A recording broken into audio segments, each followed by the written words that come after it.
네, 오늘 당잠사입니다. 당신이 잠든 사이 전해진 소식들 확인해 보시죠.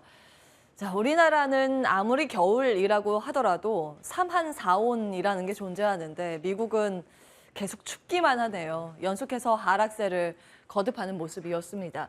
간밤 3대 지수 일제히 하락 마감하는 모습이었습니다.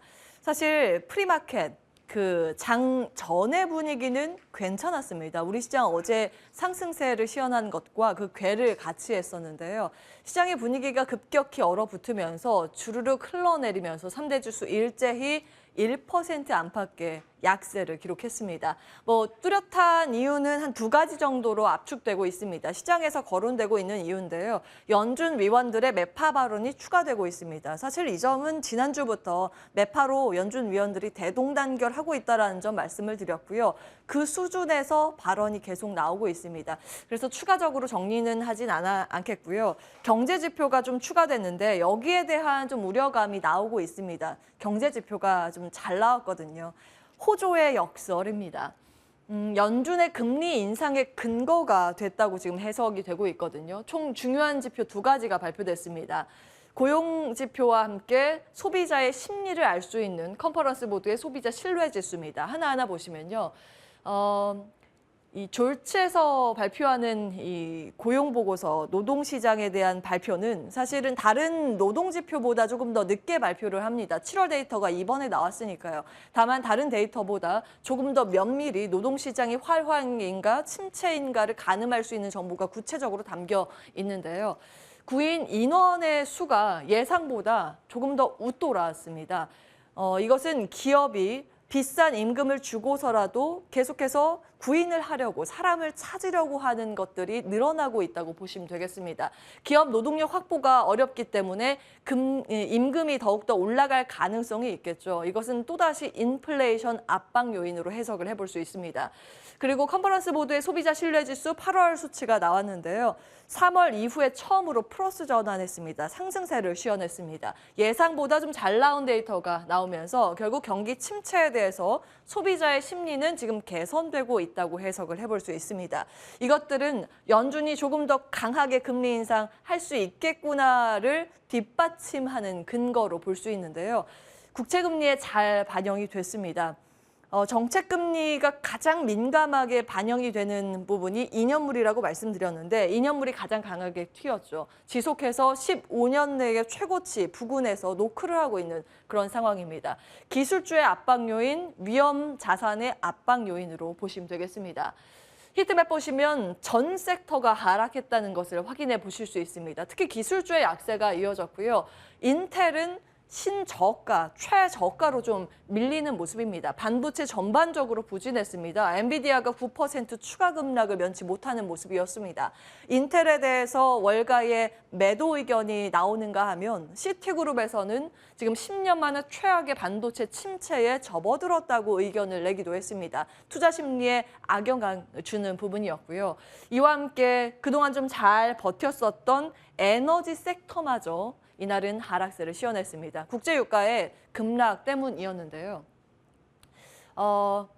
미국과 이란의 핵 합의가 거의 다 왔다. 이런 보도가 월가에서 크게 나왔습니다. 그러면서 국제유가가 5%나 떨어지는 모습이었고요. 최근 굉장히 특이한 부분은 유럽의 천연가스 가격이 급락하고 있다는 점입니다. 이틀째 급락하는 모습 포착이 됐습니다. 꽤 많이 좀 떨어져 있는 모습입니다. 물론 절대적인 수치는 위에 있습니다만 세 가지 분석이 나옵니다. 중국의 경기가 부진한 영향, 그래서 중국에서 LNG 수요 조금 더 줄어들지 않을까라는 그런 우려감이 반영됐다라는 평가와 함께 유럽에서 지금 가스 비축을 잘 하고 있다라는 내용입니다. 사실 그 전날에 10% 이상 급락했을 때 독일의 천연가스 비축량이 공개됐는데 예상보다 좀 잘 비축을 하고 있다라는 점이 눈에 띄었습니다. 겨울철의 수요를 지금 대비하고 있다라는 부분이고요. 또 한 가지는 천연가스 선물 거래, 이 유럽 시장 내에서 증거금 인상 소식이 한 15% 정도 다음 주부터 적용될 거라는 그런 관측이 있습니다. 이들이 복합적으로 영향을 미치면서 일단은 천연가스가 좀 꺾이는 모습입니다. 이 수요에 대해서는 좀 지속적으로 체크해 보셔야 하겠습니다. 일시적인 흔들림인지 아니면 추세가 꺾이는 건지 지속적으로 저도 체크를 해보겠습니다. 사실 원자재의 흐름은 일장일단이 있죠. 이렇게 가격이 떨어지면 물가에 대해서 부담을 낮추는 요소입니다. 그러나 관련된 기업은 좀 악재로 해석될 가능성이 있겠죠. 일단은 전자 쪽에 체크를 해보시면 물가 안정에 대한 기대감이 슬며시 달러 인덱스에는 반영이 됐습니다. 달러 인덱스가 급등하던 부분을 끊어내고 소폭이지만 약세로 전환이 됐고요. 이 천연가스가 떨어지자 상대적으로 유로화 가치의 강세가 나타나면서 다시 페리티 도전이 하는 모습이 나타났습니다. 다만 우리 시장 환 영향에는 그렇게 긍정적인 큰 영향을 미치진 않았습니다. 정말 아쉬운데 NDF 역외 환율은 이제 달러당 원화 가격 1,350원 수준을 두드리고 있는 상황입니다. 이 환에 대한 부담으로 인해서 장중에 외국인의 포지션이 어떻게 움직이는지 좀 따져보셔야겠습니다. 전반적으로 주변 지표 상황은 좋지 않습니다. 숲보다 나무에 집중하는 전략이 오늘도 필요해 보입니다. 종목 장세가 예상이 되기 때문에 그에 맞춘 투자의 아이디어 확장적으로 연결해 보겠습니다.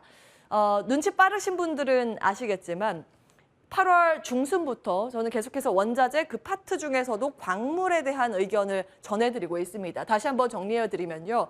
8월 12일 당잠사 화면입니다. 그때 구리도 알루미늄도 재고가 줄어들고 최근 들어서 이런 광물에 대한 수요는 폭증할 수밖에 없는 시대의 흐름을 말씀드렸습니다. 재생에너지에 대한 대체 수요가 좀 필요하기 때문인데요. 여기에 중국을 배제하려는 미국의 보관, 미국에서는 중국의 배터리 소재를 쓰면 보조금을 중단키로 하는 법안을 IRA에 포함시키는 쪽으로 이야기가 다 나오고 있습니다. 그렇기 때문에 이런 관련 사업을 하는 기업들, 광물, 광산을 해외에 보유하고 있거나 수직 계열화를 잘 하고 있는 기업을 앞으로 찾아가야 한다는 포인트 그때부터 말씀을 드렸고요.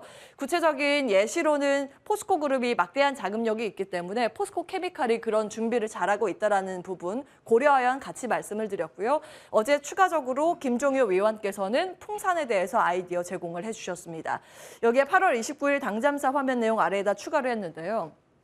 중국의 최악의 가뭄으로 리튬 수급 차질 소식입니다. 리튬에 대해서 요즘 없어서 못 구한다라는 핫 키워드로 떠오르면서 관련 테마 섹터가 급등하고 있다는 점까지 체크해드린 바 있습니다.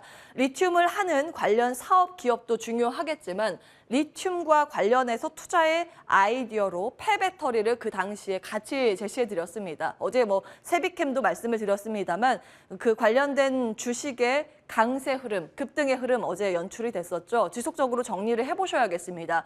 이제는 관련된 아이디어로 기사가 올라오기 시작해서 그 내용 추가적으로 점검을 해드리고자 이번 화면을 준비했습니다.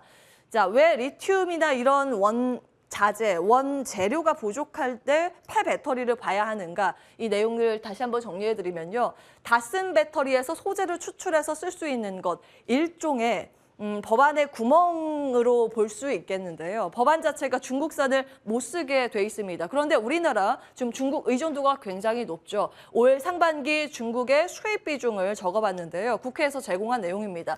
8, 90%가 다 중국에서 우리는 공급을 받고 있다고 보시면 되겠습니다. 전기차 배터리에 들어가는 물량인데요. 지금 당면 과제가 중국의 의존도 낮추기라고 보시면 되겠습니다. 그런데 다 쓴 배터리에서 이 소재를 추출하는 것은 원산지가 어디가 될까요? 아직까지 거기에 대해서 구체적인 세칙이 미국에서 나오지 않기 때문에 이 구멍을 활용하는 쪽에 우리나라 기업들도 뛰어들고 있습니다. 물론 세칙에 여기에 금지 법안이 포함된다면 또 다른 이야기가 되겠습니다만 아직까지는 이게 구멍으로 작용을 하고 있습니다. 그래서 각 셀 기업들 관련 사업을 하고 있는 기업과 손을 맞잡고 폐배터리 사업을 추진하고 있는데요. LG 에너지 솔루션 같은 경우에는 에코프로 계열사와 손잡고 있는 상황이고요. 삼성 SDI는 성일 하이텍과 함께하고 있습니다. SKO는 그 계열사 협업을 추진하면서 같은 계열사 안에서 이 내용을 준비하고 있습니다. 참고해 보시면 되겠습니다. 자, 또 다른 포인트로 넘어가겠습니다. 8월 16일 당잠사 화면 내용입니다. 이제 펄프 이야기를 하고자 하는데요.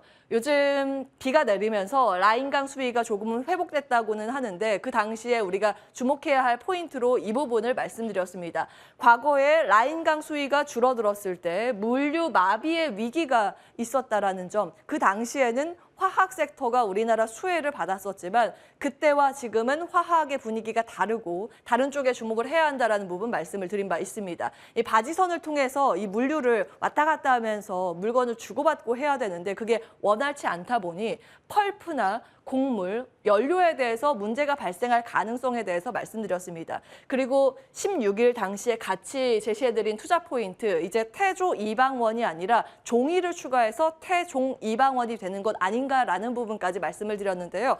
펄프 가격이 4개월 연속 사상 최고치를 기록하고 있다는 점이 최근 포착이 되고 있습니다. 그리고 이 가격 상승을 못 이기고 국내 관련 기업들이 가격 올리는 것을 준비하고 있다라는 단독 보도 내용이 눈에 띄었습니다. MTN 단독 보도 내용이고요. 9월부터 종이 가격 또 오른다는 소식입니다. 앞서 이제 말씀드린 그런 논리가 적용이 되면서 할인율 축소하는 방식으로 가격 인상을 준비하고 있는 기업들입니다. 한솔재지와 한국재지 그리고 무림페이퍼가 준비하고 있다라는 소식까지 체크해 드리겠습니다. 다음은 태양광 이야기를 좀 볼까요? 태양광 패널 업체 퍼스트솔라도 결국 미국에 공장을 추가 건립하기로 이야기를 했습니다. 이제 IRA, 인플레이션 감축 법안 발표 이후에 이 추가된 부분이 이만큼이 되는데요. 2025년 추정 컨센서스입니다. 태양광 모듈에 대한 증설 계획입니다.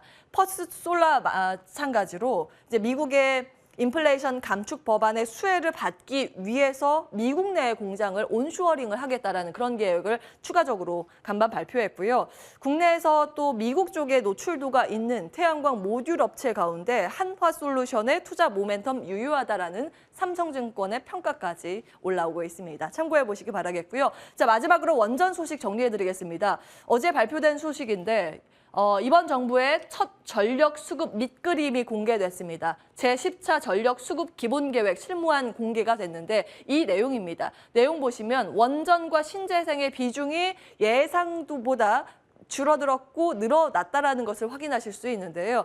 과거에 이제 발표됐었던 목표치 NDC 기준으로 봤을 때 원전은 훨씬 더 늘었습니다. 9차보다도 훨씬 더 늘었습니다. 그런데 신재생 쪽은 9차보다는 살짝 늘어난 것처럼 보이지만 NDC 상향안보다는 대폭 축소됐습니다. 이 점 감안하시면서 이제 투자 전략 다시 세워보셔야겠고요. 일단은 원전의 비중이 계획보다 크게 늘었다라는 부분에 착안을 해서 내용을 조금 더 보겠습니다. 이제 앞서서 보시는 것처럼 그 가동률을 충족시키려면 지금 수명 연장하는 쪽으로 맞출 수밖에 없습니다. 10기 모두 원전을 수명 연장하는 방안에 대해서 지금 계속해서 이야기가 되고 있는데요. 그런 관점에서 이제 밸류체인 스몰캡이 그와 연관이 돼 있죠. 가동이 중단돼 있었던 것을 다시 돌리기 위해서 필요한 것들을 좀 체크해 보실 필요가 있겠습니다. 우진이나 일진파워 등은 이제 원준 매출액 비중이 좀 나와 있는데 일단 발전소 정비하는 쪽이나 응축기 이런 것들이 필요하겠죠. BHI와 그리고 관리 용역, 검사 용역과 관련돼 있는 오르비텍 체크를 해보셔야겠고요. 공기 압축기 필요합니다. 한신기계도 많이 물망에 오르고 있다는 점 체크해 드리겠습니다. 오늘은 여기까지 보겠습니다. 온앵커의 당잠사였습니다.